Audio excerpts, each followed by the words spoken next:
Listo, siendo las 6 en puntos, empezamos. Mi nombre es Gustavo Delgado, yo soy médico egresado de la Universidad de Caldas, residente de medicina de urgencias. El tema que les voy a dar esta noche es ventilación mecánica en urgencias con un estado del arte. En cuanto al itinerario, ese es el itinerario que propongo. Listo, vamos a empezar con una historia, definición, fisiología, unos temas muy cortos en cuanto a la ventilación, el tipo, las interfaces, las indicaciones y ahora sí a lo que va, la literatura. En cuanto a la historia, tenemos que la ventilación mecánica no invasiva, ¿sí? Se reconoce y prácticamente lleva más de un siglo. El primer aparato con disposición o presión positiva fue el Drager pulmotor en 1907. Este aparato daba presión positiva, ¿sí? También presión negativa. Sin embargo, no es hasta que en 1927 al 28 Drinker y Shaw patentaran el ventilador o más que el ventilador, el pulmón de acero. Este pulmón funcionaba con presión negativa, a diferencia de los dispositivos de presión positiva que vamos a entender más adelante, y era fundamental en cuanto a la pandemia de polio por la afectación neuromuscular y respiratoria que tenían estos pacientes. Fue probado en 1928 en el Hospital Infantil de Boston, en Massachusetts, luego Henderson en la década de los 50 lo mejoró, lo modificó y podía utilizarse incluso en ambientes hospitalarios. La vacuna contra la poliomielitis tuvo un impacto en el uso de esa ventilación mecánica no invasiva en contexto del pulmón de acero, sí, porque no es invasiva. Sin embargo, ellos utilizaban presión negativa y ya tuvo un cierto, digamos, no uso, por así decirlo, ¿sí? Se empezó a desusar esos métodos de ventilación. Sin embargo, ya la ventilación mecánica no invasiva cambió en la época de los 80 y empezó a tener un auge. ¿Qué pasó? Desde el 70 al 80, lo que fue Gregory empezó a utilizar el CPAP nasal en recién nacidos con distrés respiratorio y Sullivan aplicándose CPAP en pacientes con SADOS, ¿sí? Algo importante fue que en la época de los 50 hasta los 70 empezó la ventilación con presión positiva mecánica, y en el contexto de intubación prácticamente la ventilación mecánica, los inicios de esta ventilación mecánica invasiva, por lo cual no se utilizó mucho la ventilación mecánica no invasiva. Ya con estas descripciones de que la presión positiva empezaba a ser benéfica para ciertas condiciones, se empezó a utilizar en otras condiciones. Ya en 1987 al 1999, lo que fue de la Uvier y Redduc hicieron una descripción del uso de ventilación mecánica no invasiva con presión positiva en pacientes con afectación neuromuscular en una distrofia de Duchenne, y dieron muy buenos resultados. Ellos acuñaron el término de ventilación mecánica no invasiva con presión positiva. Ya los consensos subsiguientes indicaron recomendaciones a partir de la década de los 80 y los 90 en cuanto al uso de pacientes hipocosos, ¿sí? Y en pacientes con apnea, hipopnea nocturna. En cuanto a la época del 2001, ya el primer consenso fuerte, ¿sí?, de la Sociedad Americana Torácica en su uso en falla ventilatoria. En cuanto a la definición de introducción, tenemos que la ventilación mecánica no invasiva es cualquier modalidad de soporte ventilatorio que no emplee la intubación endotraqueal para ventilar al paciente. Hay ciertas ventajas: evitar las complicaciones, ¿cierto?, que trae la ventilación mecánica invasiva, evitar las lesiones laringotraqueales, brindar confort, disminuir el riesgo de infecciones, mejorar parámetros clínicos y gasométricos y disminuir la mortalidad. En cuanto a qué es realmente un soporte ventilatorio, se puede utilizar tanto en pacientes agudos como crónicos. Hay ciertas desventajas: no asegura ni protege la vía aérea, ni hay una ventilación exacta porque hay probabilidad de fugas dependiendo del dispositivo que uno utilice. Y eso es un resumen realmente de las ventajas y desventajas, pero también hay que apartar de la intolerancia del paciente a ciertas mascarillas y ciertos dispositivos de ventilación mecánica no invasiva, y que la ventilación mecánica no invasiva no va a dar un gas óptimo. El gas óptimo sería un gas humidificado como fisiológico, que es propio, digamos, o característicos de las cánulas de alto flujo. Este gas es diferente, ¿sí?, por consiguiente esa desventaja. En cuanto a la fisiología, acabamos rápidamente los volúmenes inspiratorios. Eso es un ciclo respiratorio: inspiración, respiración, expiración. Vemos volumen inspiratorio de reserva, tenemos volumen expiratorio de reserva, volumen residual, capacidad vital, capacidad inspiratoria, capacidad residual funcional y capacidad pulmonar total. ¿Qué es importante? Saber que la ventilación mecánica no invasiva me va a aumentar la capacidad residual funcional, y esto es algo fisiológico que nos va a garantizar. Ya vamos a hablar un poco de las presiones, pero es importante recalcarlo. ¿Por qué? Porque en ciertas condiciones, entre ellos lo que es el EPOC, en obesidad y en pacientes embarazadas, esa capacidad residual funcional va a estar disminuida. Lo que vemos ahí es un alveolo. Tenemos que el alveolo obviamente se componente por células alveolares, neumocitos tipo 1 y tipo 2, el surfactante, macrófagos, el epitelio, y el alveolo tiene que estar inflado para generar un intercambio gaseoso, ¿cierto? Sangre desoxigenada pasa y se transforma en sangre oxigenada. ¿Qué pasa entonces? tenemos dos conceptos importantes, la ventilación fisiológica y la ventilación mecánica. La ventilación fisiológica es compresión negativa asociada a la contracción de esos músculos respiratorios. El diafragma se expande, perdón, y el pulmón también se expande y eso genera la respiración. La ventilación mecánica es antifisiológica. ¿Por qué? Porque aparte de ser no es usual, o sea, no es la misma fisiología, es presión positiva que va a la vía respiratoria, a diferencia de la fisiológica que es la presión negativa. Entonces es presión positiva que yo meto aire por la vía respiratoria y eso me va a hacer que se infle los pulmones, la caja torácica y que permite respirar. Trae ciertos beneficios a comparación con la fisiológica dependiendo de las entidades y la enfermedad y que vamos a ver más adelante y a continuación. En cuanto a la gráfica de presiones, vemos abajo una respiración espontánea y tenemos dos tipos de ventilación mecánica muy usadas que vamos a ver más adelante, que es el CPAP y el BiPAP. ¿Cuál es la diferencia? El CPAP es la presión positiva continua de la vía aérea y se puede asociar a un PIP. ¿Por qué? Porque es continua y va a estar siempre continuo en la expiración. Generalmente es de 5 a 10 centímetros de agua, ¿sí? Y siempre se homologa generalmente al PIP. Mientras que el BiPAP es ya dos presiones, una presión positiva binivel en la vía aérea, tanto el IPAP como el EPAP. IPAP inspiratorio y el EPAP expiratorio, y el EPAP se puede homologar también como el PIP o como el CPAP porque sería la misma presión en la expiración. Esos valores obviamente pueden cambiar y la presión soporte, que es de la resta de estos dos. Ustedes ven ahí un alvéolo, ¿cierto? El alvéolo no tiene presión, ¿sí? No hay un PIP. Puede haber un PIP fisiológico en ciertas condiciones, por ejemplo, en pacientes con neumonía, ¿cierto? Pacientes con distrés respiratorios, que esos alvéolos colapsan y la resistencia de la vía respiratoria me hace que haya un autopip, ¿cierto? Y que tiene que vencer ese paciente en la respiración en cuanto a la presión negativa para poder respirar. Entonces, ustedes ven, por ejemplo, ahí un alvéolo colapsado, dañado, probablemente un edema pulmonar cardiogénico o un paciente pocoso con una neumonía, y la presión positiva va a generar que haya una presión al momento de la expiración final, que el alvéolo no se colapse, ¿sí? Y eso me garantiza un mejor rendimiento en cuanto al intercambio gaseoso y una mejor oxigenación del paciente y un barrido más efectivo del CO2. Entonces, rápidamente ciertas características en cuanto a los cambios fisiológicos, ¿sí? De la presión positiva en la parte respiratoria. Ella aumenta la insensibilidad del sistema respiratorio, disminuye la resistencia de la vía aérea, mejorando el intercambio gaseoso y disminuye el trabajo respiratorio. Y los efectos sobre el sistema cardiovascular es importante tener claro que disminuye la precarga, ¿sí? Principalmente el ventrículo derecho, ¿sí? Y la poscarga del ventrículo izquierdo. Ahí disminuye el gradiente para el retorno venoso y disminuye la variación de la presión pleural y el gradiente entre el ventrículo izquierdo y las arterias extratorácicas. Todo eso asociado me genera un aumento en la función cardiovascular. Disminuye también el gasto cardíaco. Estos son los dos efectos que tenemos del PIP y de la presión soporte, ¿sí? Tanto el PIP, que sería el homólogo del CPAP, ¿sí? Aumenta más la PaO2 y disminuye el esfuerzo respiratorio, mientras que el soporte inspiratorio me disminuye más la PaCO2. Por eso fisiológicamente es entendible que el BiPAP sea más eficaz en barrir el CO2. Todo esto asociado a un objetivo: disminuir el trabajo respiratorio, aumentar la ventilación alveolar, reducir la PaCO2, corregir el pH y sus condiciones clínicas.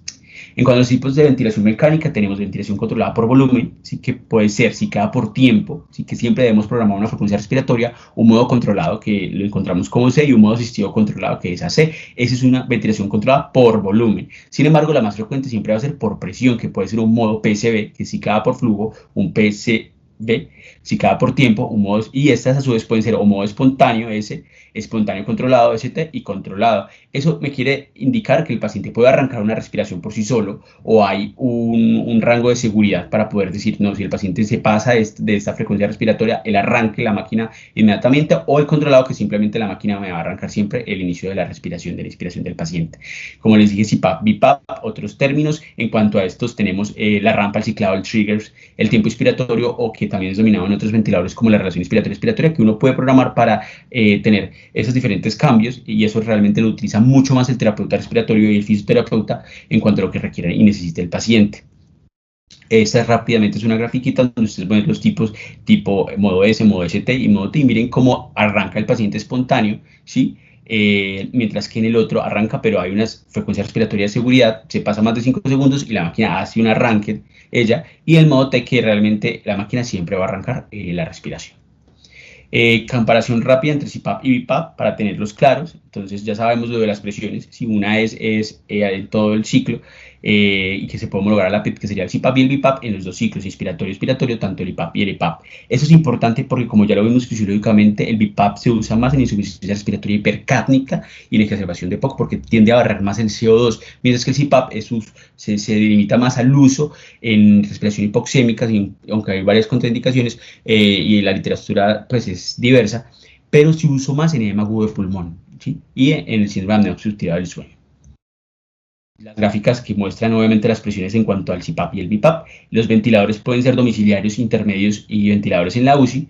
Tenemos interfaces que pueden tener fugas intencionadas en cuanto al domiciliario, sin intención en cuanto al intermedio, pero el que más nos importa es el de la UCI, que no tiene fugas, y ciertas modalidades, FIO2 que pueden ser ajustables y alarmas, y el circuito, obviamente, el de la UCI es doble con válvula exhalatoria. Interfaces, importante, hay muchas interfaces, las más utilizadas siempre van a ser máscara facial total, la nasal, nasal y obviamente el casco que es el helmet. Tienes algunas ventajas e inconvenientes, no me voy a tener mucho en ese apartado, y hay indicaciones y contraindicaciones. Es importante que tengamos en cuenta algo. Uno no va a intubar ni va a ventilar gases, uno intuba y ventila pacientes, ¿sí? Uno tiene que tener una relación en cuanto a diferentes condiciones y para iniciar la ventilación mecánica invasiva tenemos que tener claro el ámbito clínico del paciente, la frecuencia respiratoria, ¿sí? La gasometría arterial, la dinámica respiratoria por músculos esqueléticos, si tiene tirajes, si no tiene tirajes, y con eso nos vamos a llenar de motivos en ciertos pacientes para considerar el uso de esta ventilación mecánica, aunque hay realmente criterios clínicos y paraclínicos para iniciar el uso. Ya empezando a la exclusión de pacientes, brevemente, siempre hay relativas y absolutas como la parada cardíaca, incapacidad para proteger la vía aérea, quemaduras, defectos anatómicos, traumas, rechazo de la ventilación mecánica del paciente, y relativas entre ellas cirugías esofágicas o gástricas recientes, hemorragias digestivas y secreciones abundantes. Ya entrando a lo que es la revisión literaria, yo me hago esta pregunta: ¿en qué pacientes utilizamos realmente la ventilación mecánica no invasiva? Entonces, desde que se empezó a iniciar esta ventilación mecánica no invasiva, hay ciertos escenarios y vamos a empezar uno por uno. Entonces, es útil la ventilación mecánica invasiva en ira hipercápnica y en el EPOC. Desde el 92, realmente estos artículos se publicaron en el 93, pero se aceptaron en el 92, han habido ciertos estudios en que comparaban, ¿sí?, la eficacia de la ventilación mecánica no invasiva versus el tratamiento convencional con oxígeno. Por ejemplo, ese estudio quería comparar la utilidad de la no invasiva, dos tipos de no invasiva, la asistida por, bueno, el volumen, que es el AC, mientras la otra no invasiva, que era por presión soporte, y la comparaba con el tratamiento médico. Si bien comparaban entre estas dos y el tratamiento médico. ¿Y qué dio resultado? Ustedes pueden ver ahí cómo realmente entre las dos no hubo una diferencia significativa, ¿sí?, en cuanto a la PCO2, la PAFI, mientras que en cuanto a si la comparaban con el tratamiento habitual, que era con oxígeno, sí hubo una diferencia significativa muy marcada, con una P menor a 0.05, o sea, 0.01, tenía esa P menor. ¿Y eso qué nos quería decir? Que sí funciona, que sí nos parecía un éxito más marcado en cuanto al evitar la intubación y la resolución de la crisis, porque en este estudio lo que nos querían y lo que ellos tenían era que el tratamiento exitoso lo definían como evitar la intubación y la resolución de la crisis. En cuanto, bueno, esta es la conclusión que ya les dije. En cuanto al otro estudio, sí, el otro estudio es un estudio de intervención prospectivo abierto.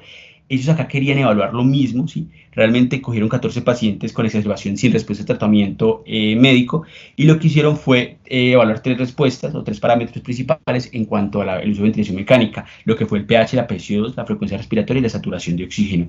¿Y qué encontraron? Entonces, lo que encontraron fue que tanto en la PCO2, la PAO2 y el pH disminuyeron o sea, mejor dicho, en cuanto a la PCO2, por ejemplo, la PCO2 disminuyó en el uso de la ventilación mecánica no invasiva, ¿cierto? Ahí miraron la admisión antes de iniciar, cuando el paciente estaba muy crítico, niveles de PCO2 muy altos, y durante, y encontraron que disminuyeron. En la PO2 aumentaron, y el pH aumentó, porque generalmente esos pacientes estaban con acidemia respiratorias muy marcadas, por esa hipercapnia marcada. Entonces, con ciertos parámetros, la frecuencia respiratoria, por ejemplo, disminuyó. En cuanto a la FIO2, no tuvo un aumento significativo ni una disminución significativa, pero ciertos parámetros como la frecuencia respiratoria, la FIO2, la PAFI, la PACO2 y la PO2 tuvieron cierto comportamiento diferente en cuanto a mejorar con el uso de la ventilación mecánica no invasiva. Entonces, en conclusión, en cuanto a estos dos estudios de la época de los 90, sí, la ventilación mecánica no invasiva con presión soporte a través de estas mascarillas pudieran reducir la necesidad de intubación traqueal en la insuficiencia hipercápnica en estos pacientes.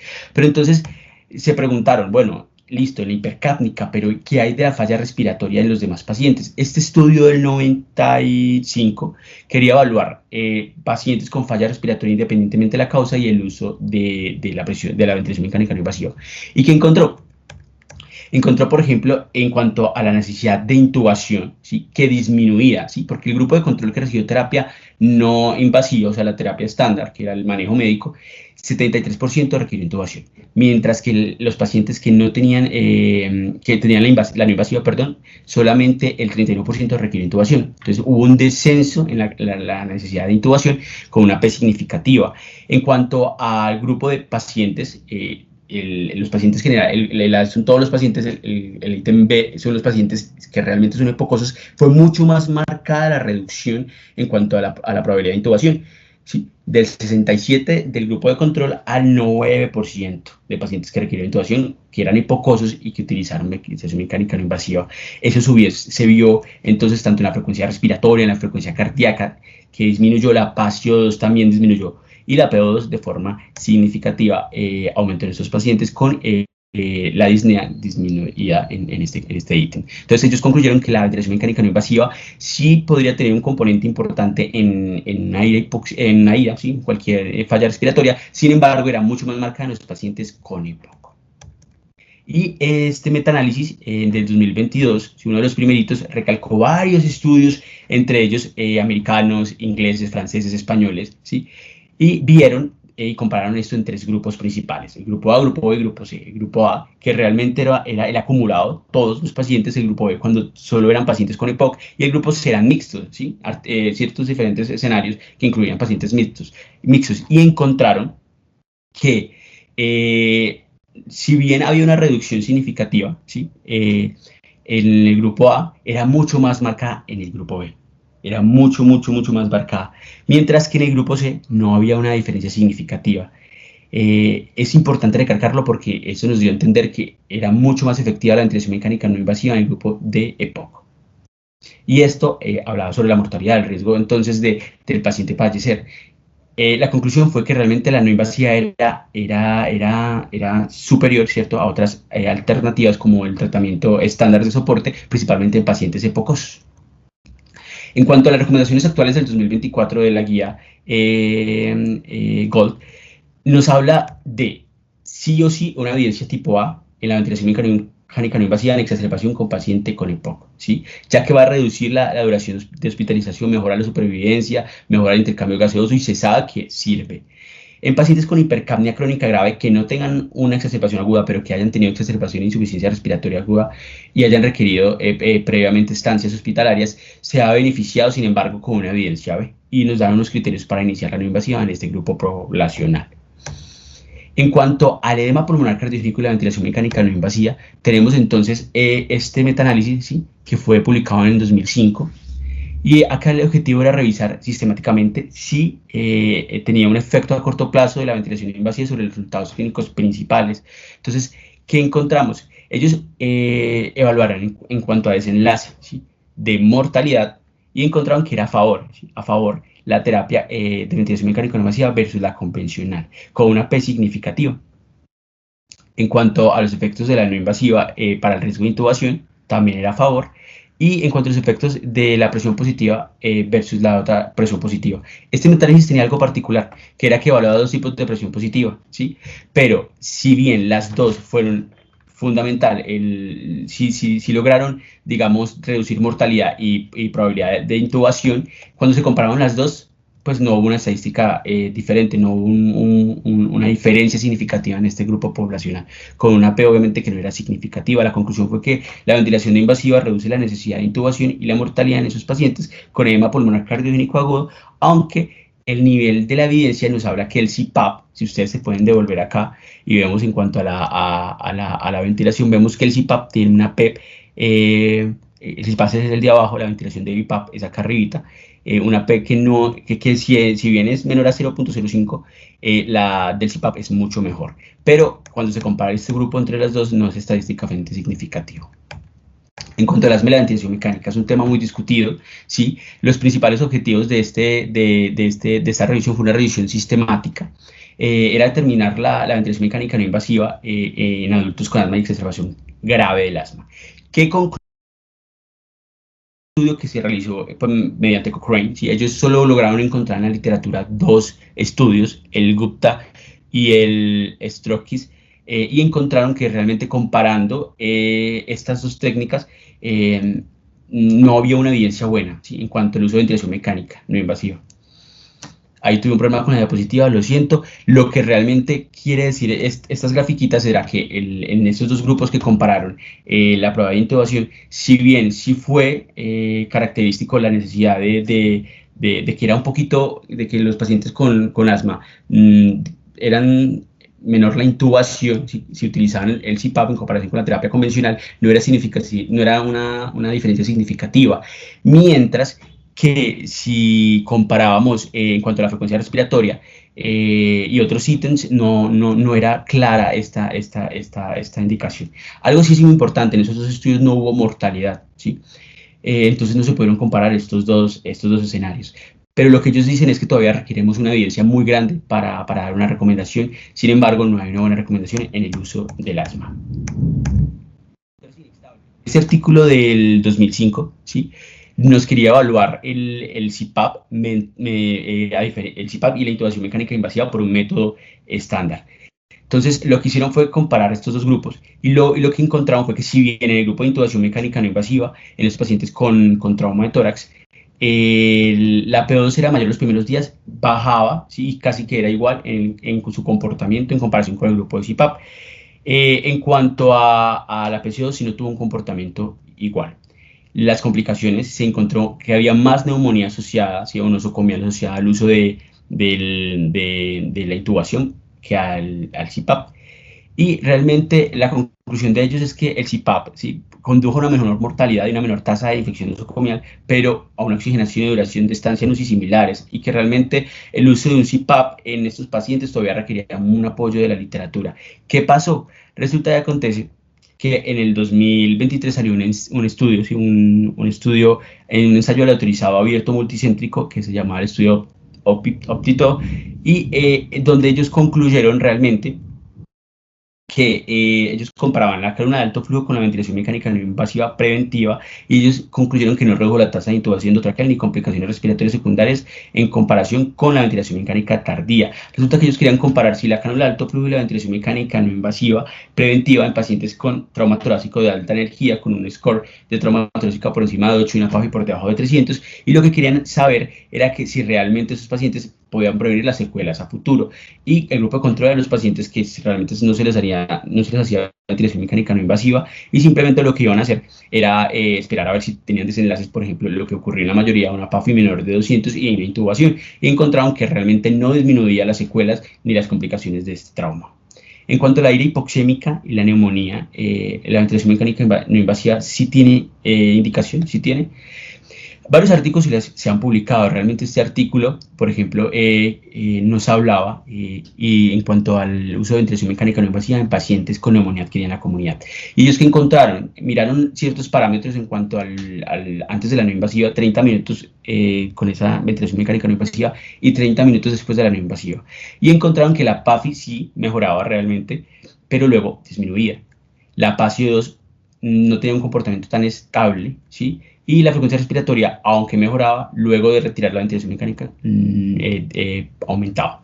En conclusión, ellos dijeron que a pesar de que podía mejorar la oxigenación arterial, estas medidas de no invasiva en pacientes con esa ira y neumonías graves, la tasa de intubación era alta, ¿sí? Entonces no marcaba una diferencia en el resultado final. Sin embargo, otros artículos, ¿sí?, este metaanálisis que fue el 2017, quería también evaluar la ventilación mecánica no invasiva en pacientes con insuficiencia hipoxémica, que no fuera obviamente hipercápnica, ni relacionada con una enfermedad pulmonar obstructiva crónica, ni con edema pulmonar cronogénico, que ya tenía gran evidencia. ¿Y qué se encontró? Se encontró que si bien, sí, cuando uno comparaba la terapia estándar con esa ventilación mecánica, el porcentaje de intubación con una P significativa bajaba, ¿sí?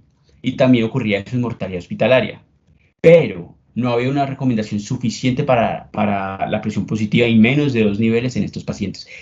Este metaanálisis, que fue publicado en el 2019, nos da una conclusión realmente bastante particular. Nos dice, sí, hay cierto efecto en cuanto a la no invasiva como protector en cuanto a esos pacientes para prevenir la intubación, ¿sí? Pero se tiende a caracterizar esta población en pacientes que tengan la ira hipoxémica inmunodeprimidos, tanto como con cáncer y trasplantes, donde han mostrado evidencia en pacientes con neumonías, obviamente una ira hipoxémica con una neumonía, asociada obviamente que tenga un edema pulmonar cardiogénico o un hipocoso con una neumonía. Sin embargo, los beneficios de esta ventilación mecánica no invasiva para otras etiologías no estaban claros y se necesitan mayores ensayos para probar estos efectos. Llegamos entonces al COVID, la ventilación mecánica no invasiva. Ese estudio fue un estudio italiano multicéntrico, ¿sí? Un ensayo clínico aleatorizado, y la idea era evaluar, porque se acabaron los ventiladores y querían evaluar, entonces, en estos pacientes, el uso de cánula de alto flujo versus la no invasiva, qué resultados o desencadenantes demostraban estas dos terapias por separado en cada paciente. Y encontraron que realmente ellos utilizaban el helmet, ¿sí? El casco, en esa modalidad de ventilación mecánica no invasiva, y encontraron que la proporción de pacientes que eran intubados era mucho más alta en la cánula de alto flujo, ¿sí? En cuanto a Helmen tenían, y la ventilación mecánica no invasiva tenía como un factor protector con una P significativa.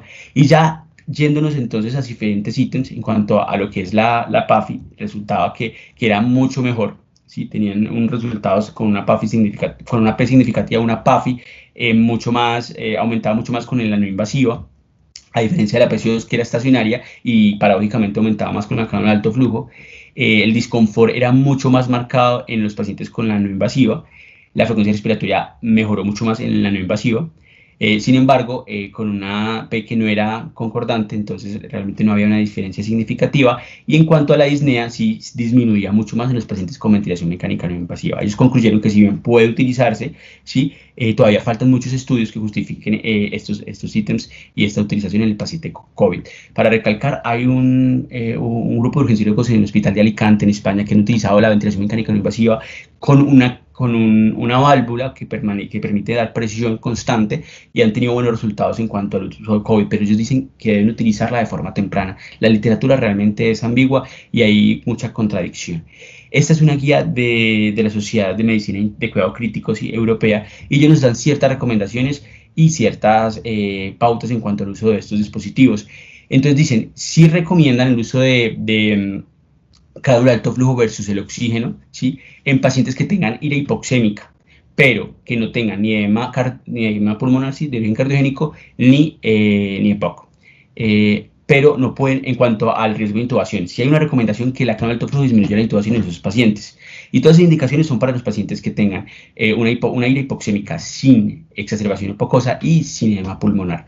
La otra indicación es que no pueden dar una recomendación en cuanto al uso de la cánula de alto flujo versus el oxígeno, que en cuanto a la mortalidad y su disminución. Eso en contraposición, tampoco dan una recomendación entre el uso del CPAP y la cánula de alto flujo para reducir la intubación y tampoco para la mortalidad. En algunos estudios se ha evidenciado que puede retrasar la intubación y puede disminuir la intubación en pacientes con COVID-19. Sin embargo, requerimos todavía muchos estudios. Y en cuanto a la cánula de alto flujo, en cuanto a la no invasiva, ¿sí? Y el oxígeno, ¿sí? No hay una recomendación clara, tampoco en cuanto a prevenir la mortalidad y la intubación. Por último, el uso del Helmer, esa interfaz CPAP, ¿sí? La máscara, tampoco hay una recomendación clara para prevenir la intubación y la mortalidad en esos pacientes con ira hipoxémica. Entonces, realmente la evidencia, ¿sí? Este artículo es del 2023, es clara, no hay una recomendación. Hay ciertas recomendaciones categoría A para ciertos escenarios, pero para estos escenarios queda realmente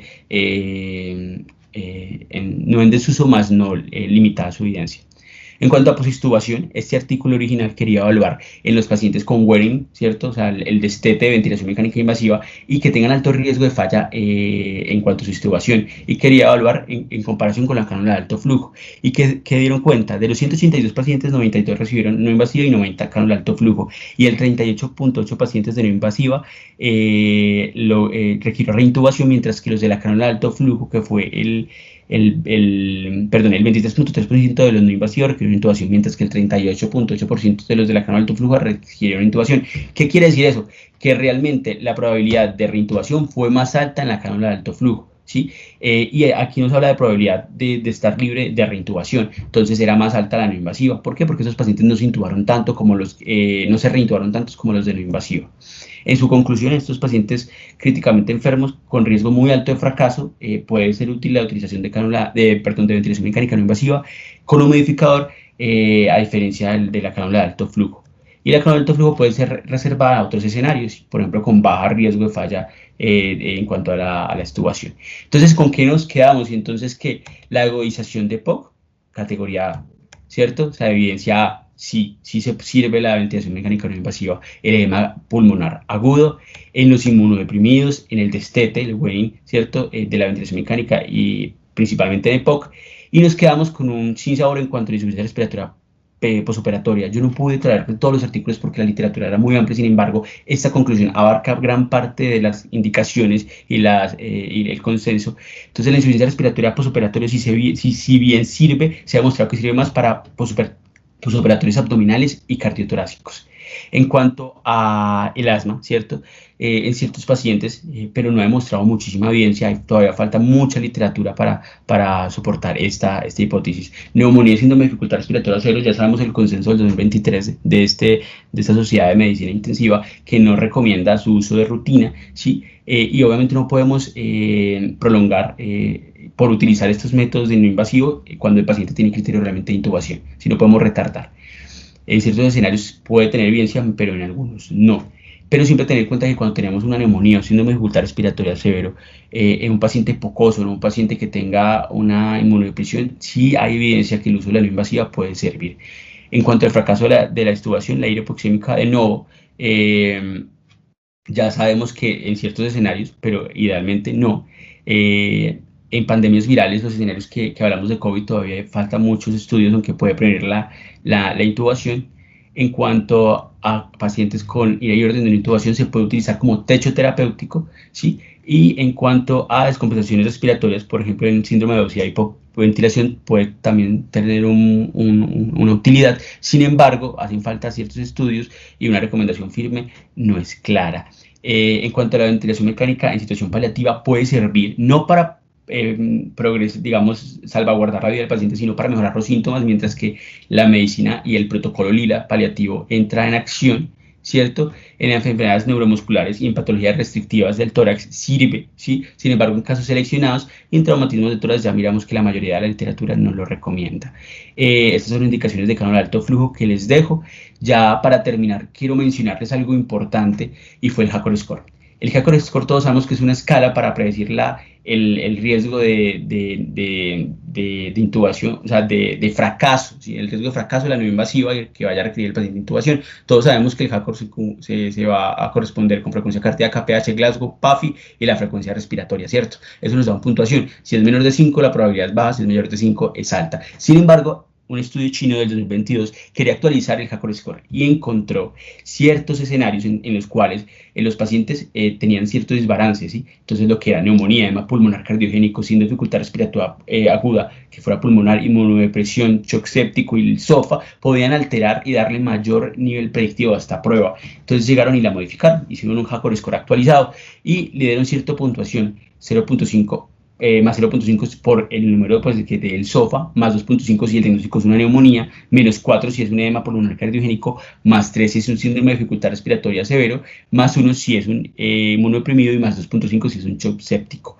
¿Y qué encontraron? Si ustedes ven acá, todos, es decir, se comparó tanto el grupo de la corte de entrenamiento y la corte de validación, el HACR original y el HACR modificado, que era el actualizado, y tuvo una P significativa, menor a 0.05, ahí la tenían menos de 0.01. Eso quiere decir de que el reloj alfa realmente es muy bajo y que aumenta esa prueba, esa capacidad de predecir la falla de esta ventilación mecánica. En cuanto a los algoritmos, modificaron los puntos de corte, menos de 7 probabilidad baja, de 7.5 a 10.5 probabilidad moderada, de 11 a 14 probabilidad alta y mayor de 14 probabilidad muy alta de fracaso de la no invasiva.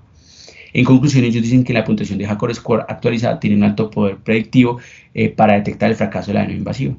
En conclusión, la ventilación mecánica no invasiva es una herramienta valiosa en el manejo de la insuficiencia respiratoria aguda y crónica en una variedad de condiciones clínicas con evidencia A, B y C, pero su uso debe ser siempre individualizado, acompañado de monitoreo cercano para garantizar su seguridad y eficacia y siempre de la mano con los terapeutas respiratorios. Hacen falta más estudios para validar su utilización en diversos escenarios.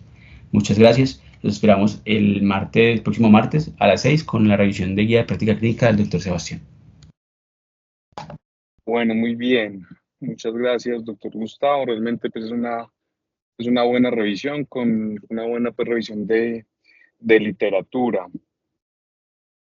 Ventilación mecánica no invasiva y cánula nasal de alto flujo desde el servicio de urgencias. Es algo que nosotros como especialistas en emergencias tenemos que tener muy claro, ¿cierto? Porque son pacientes que se les puede brindar una oportunidad, una opción diferente a hacer una intubación orotraqueal de manera muy temprana.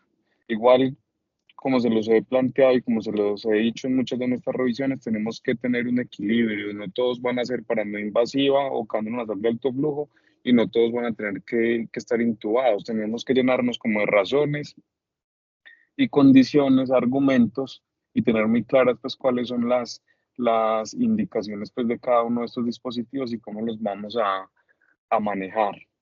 También tenemos que saber que en el paciente que estemos colocando estos dispositivos, como habrán, la mayoría pues van a terminar evidentemente pues en una unidad de cuidado por lo menos intermedio, si no es que es intensivo, si ya es ventilación mecánica no invasiva o cánula nasal de alto flujo, porque en la mayoría los pagan como cuidado intensivo pues, para poder hacer el manejo complementario, porque el paciente que se le está colocando este tipo de dispositivos es evidentemente pues, porque está en un riesgo de fallo ventilatorio y que no es un paciente pues, que nosotros pues, podamos definir desde el servicio de urgencias. Pero sí es muy importante saber qué dispositivos tenemos, cómo funcionan y cuáles son sus indicaciones. Los dos scores que se manejan, tanto el ROX para cánula nasal de alto flujo como el HACOR para ventilación mecánica no invasiva, hay que utilizarlos, hay que hacerlos, porque eso nos va a predecir el paciente al que no le funcionó el dispositivo y que tenemos que evolucionar de una manera temprana a llevarlo o a un desmonte, si es el caso en un cánula nasal de alto flujo, si está tolerando pues porque nos da un ROX alto, o con un HACOR el que falla en la ventilación mecánica no invasiva y hay que hacer una intubación.